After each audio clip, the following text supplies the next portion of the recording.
Okay. It actually happened. It really has happened. I got my radio the other day, and it was a very interesting because the radio is like simple in look and design, but yet it is actually really advanced. It's unbelievable how advanced it actually is. Far, far, far more advanced than I thought it would be. So this is the DMR radio. I haven't figured out how to do analog frequency yet on it, but I for sure hope one day that I could actually do that. Um, so I've been doing like some study. I actually got a lot of help from a guy in Narvik. His name is Ulf. I don't have his call sign, but uh, what he gave me was actually the holy grail to get started with this stuff. I don't have a DMR ID yet because I don't have the license yet. But when I get that, I will establish a DMR license. I have to take a copy of my SEPT license and just send it in to the guys. DMRradio.net or something because I need a DMR. But I got APRS to work, so it does work. It broadcasts out a APR signal um, every minute, and yeah, so I downloaded a program called. Well, it's a program from Anytone. It's kind of like a program for each set of type of radio, which I don't like. I kind of hope it was a software um,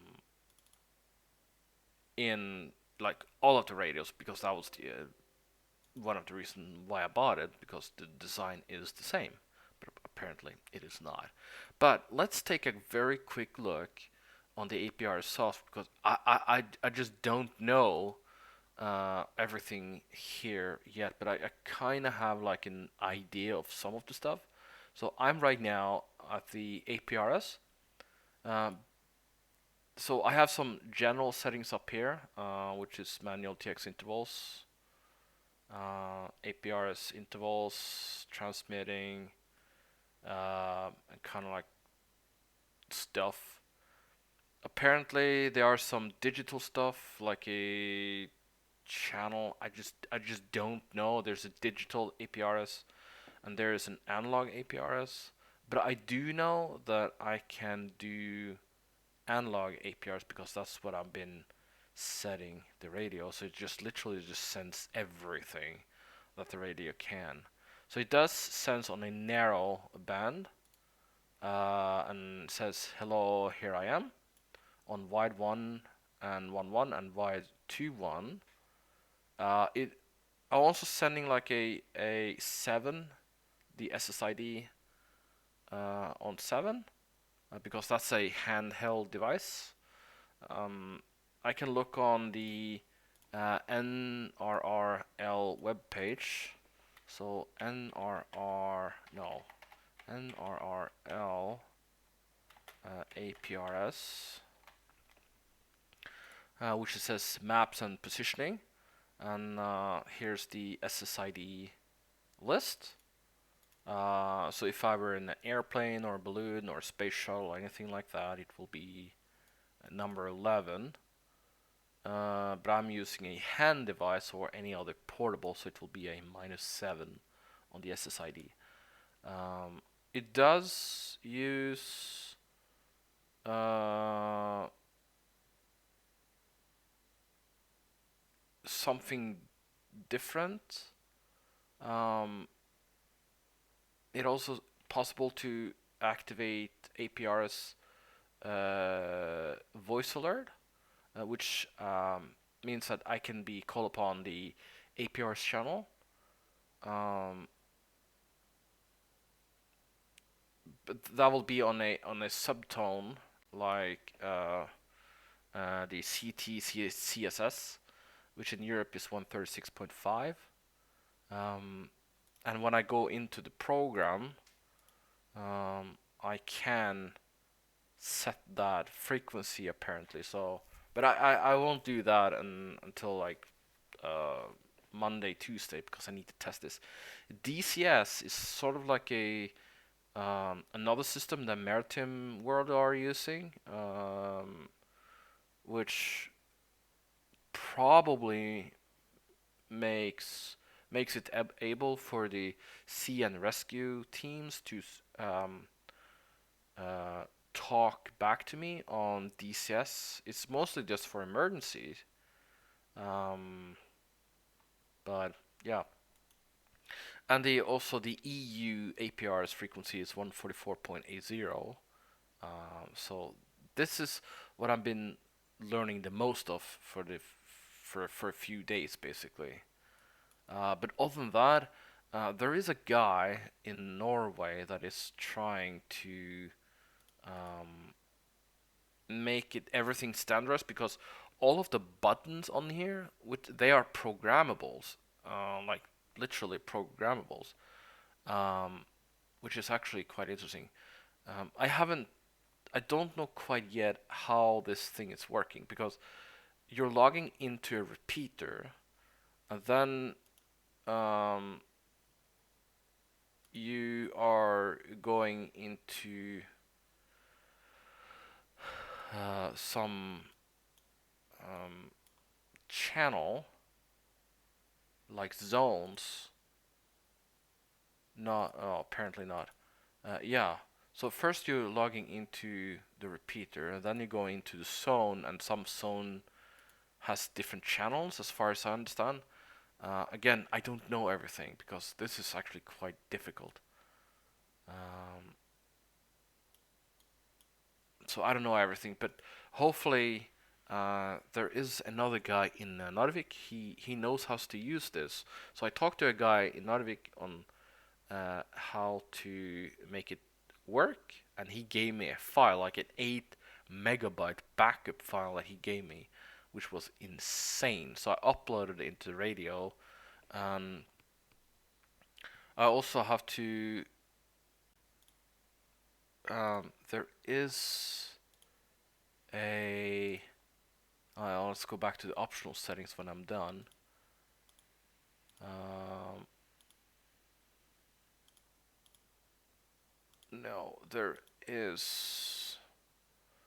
There is a place where I put in um,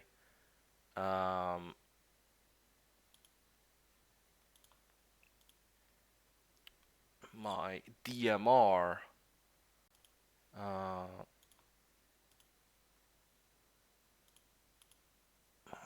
the DMR frequency? No, the DMR ID. But I don't know how to do that yet. Maybe it was on the digital. Um, no. Yeah, under digital radio ID list, this is where I put my DMR ID. I haven't got it yet, so in order to just get this one to work, I just place the DMR ID to 1 and radio 1, and so I could upload the file because it wouldn't upload it unless I had a DMR ID. So I just worked around the problem. But as you see, it's a very complicated program. It probably it probably is complicated because I don't know um, how to do all of this stuff. But there's also a digital contact list where you can contact anyone in the entire world, apparently on the DMR network. It's unfreaking believable. Um, it's crazy, and it's actually a couple of dudes in Norway that is doing this update. Um, so yeah, now it's crazy, crazy. How this is. This is like everyone in the entire world. Well, maybe not everyone because you have to update it. You have to like download certain files and just place them in under digital contact list. Um, And you can also send like prefabricated text messages, um, which I will place in some messages. I just don't know how everything is working. I haven't put up encryption key because, well, you're not allowed to use encryption key, so these are the default one. Um, yeah, so it's unbelievable that I wouldn't have a chance if I didn't talk to this guy. His name is Alf, and the other one is Turivar, which I'm going to ask how to use this device a little bit. I were outside today, and I could, if I logged into a DMR, apparently I can reach a DMR about 2 hours away from here. Um, so that was interesting, but it's very like choppy quality on the signal sometimes. Sometimes I'm getting it, sometimes I don't. But either way, it was actually quite cool to see that the radio is actually working. So all I need to do now is just to wait until I have um, my license, the set license, and the other Norwegian license. There are 3 papers that I need. So when I have that, I need to scan in those papers and just send it off to the DMR list so they could generate a valid DMR ID for me. So yeah, that was it. I need to figure out how all this stuff is working. So I don't know. But other than that, it's pretty cool being a radio amateur. Not gonna lie. Um, it's different. But a lot of people could just say, "All right, Tom, you could just use Facebook or Instagram and Snapchat."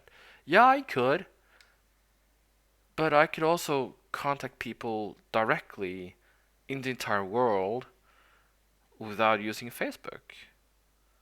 DMR is a linear communication way, so I can get instant contact with people. I don't need to be friends with people before I'm doing that. I can just call out, um, which is a little bit odd. But you're also meeting people with same interest as you are, which is amateur radio, and also meeting people with varieties different job, so you can just call out, all right, hello, is anyone out there that does know how to cook, for instance? And someone that, a chef, like something like that, could say, oh, I have a recipe for that, which is amazing. It's different. All right, so this was just a video. For now, I'm making my video on Inside. I don't have yet budget to purchase like a big radio or making antenna. I will make an antenna, at least two, a Yagi 2 meter, and then a whip antenna for HF on a tripod. That's the plan. Um, oh yeah, I'm also in the process of applying to work if I can set up a antenna in the yard here, like a portable antenna. But then I need a permission to do that. So when I have the antenna, I will apply for so I can set it up like semi-permanent in the yard. But when I'll also need to be portable, I can just bring the antenna with me. That's the plan. Um, kind of like a plan, but it's a long-term plan. I learned patience is very important in this hobby. All right.